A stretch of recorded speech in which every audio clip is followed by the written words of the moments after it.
Yes, यहीं आ गया। सीताराम गुरुजी। जय श्री राम बहन। सीताराम जी गुरुजी, मुझे 3 क्वेश्चंस हैं।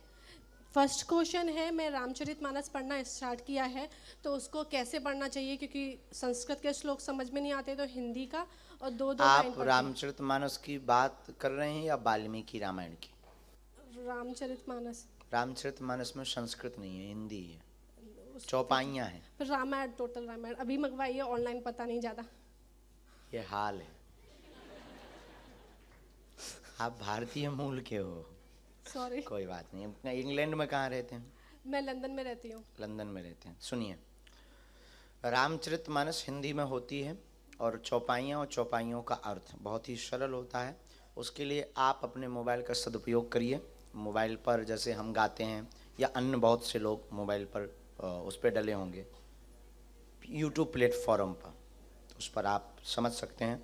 बाकी हम आपको एक अर्थ में बता देते हैं। आपके पास रामचरितमानस हम भेज रहे हैं, हम यहाँ से एक चौपाई बोलेंगे, आप पढ़ लेंगे, उसका अर्थ भी हम यहाँ से बोलेंगे तो आपको समझ आ जाएगा। दूसरा क्वेश्चन करिए, तब तक रामायण भेजिए, न तक श्री रामचरितमानस भेजिएगा। हाँ, दूसरा क्वेश्चन गुरुजी, गुरु की पिक्चर मंदिर में लगानी चाहिए या नहीं? पिक्चर मंदिर में हो या ना हो, दिल में जरूर होनी वो चाहिए। तो है। हाँ, लगा सकते हैं पूजा के लिए। या जैसे एक घर का एक ही रूम का यहाँ पे होता है घर, तो मंदिर के थोड़ा सा बाहर गुरु की पिक्चर लगाइए, अंदर नहीं लगाई तो कहाँ नहीं लगानी? नहीं, अंदर भी लगा सकते। अंदर लगा सकते हैं। गुरु ब्रह्मा गुरु विष्णु गुरुर्देवो। मैं नहीं टच कर सकती। तो अच्छा कोई बात नहीं, आप दूर से आप खोलिएगा। ये वाली रामायण होगी। पहला पेज खोलें और उसमें पहली चौपाई निकालें। बंदौ गुरुपद पदम परागा। पहली चौपाई निकालो दीपक जी, तुम्हें पता है? कोई एक बालक पहुंच जाओ जो बंदौ गुरुपद पदम परागा की चौपाई निकाले। नहीं, ये नहीं है। उसमें हनुमान चालीसा भी है और सारी चालीसा वगैरह है उसके अंदर। ये हाँ, ये नहीं है मेरे पास। श्री रामचरितमानस। अब बहन बिटिया अगर हम पे होगी तो हम आपको पहुंचा देंगे। ठीक है गुरुजी। एक और क्वेश्चन। हाँ, साईं बाबा की फोटो पहले मैं मानती थी जब मैं राजस्थान में उदयपुर में रहती थी, तो अभी क्या करना चाहिए? उसको मैंने बाहर भी नहीं निकाला है और वो मंदिर में ही है। वो क्वेश्चन बहुत बड़ा है। किसी की भावनाओं को हम ठेस नहीं पहुंचा सकते।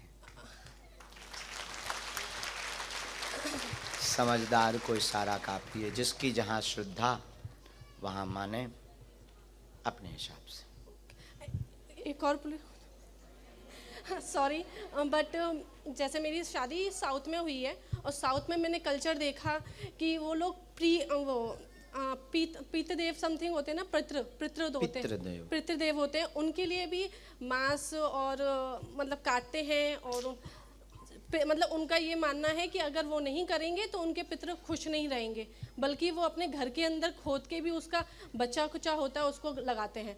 तो अब समझ में नहीं आता क्या करना चाहिए। परंपरा तो बहुत प्रकार की हैं। वैसे वो पितृ या वो देव या वो शक्ति या वो भगवान कभी भी हिंसा की बात नहीं कर सकते। दूसरों को प्राण देने की बात होती है देवताओं में, ना कि लेने की। वो मैं काफ़ी टाइम बोल चुकी हूँ लेकिन कोई नहीं मानता। उसमें ना बेटा, ना तुम उनसे बचो, उन चीज़ों से बचो। प्रणाम करो, किसी की भावनाओं को ठेस न पहुंचाओ। आप प्रणाम करो, पर आप स्वयं में भक्तिमय हैं, इसलिए हमारी बिटिया तुम बचो। आपने बुलाया था गुरुजी, पहले मेरे भाई की अर्जी लगी थी बागेश्वर में। आपने बोला था सिस्टर को बोलना आने के लिए, तो मैं आ गई। धन्यवाद, खुश रहो बेटी। मेरे पास वीडियो भी है आपकी। आपने बोला था सिस्टर का मन है बोलना उसको, मैं जुलाई में आ रहा हूँ, जुलाई में मिलने के लिए। हो, धन्यवाद, खुश रहो बिटिया, बैठो, हम मिल लेंगे। नमस्कार। जय श्री राम। बोलो। जय सिया राम, जय श्री राम, जय हनुमान। जय हनुमान।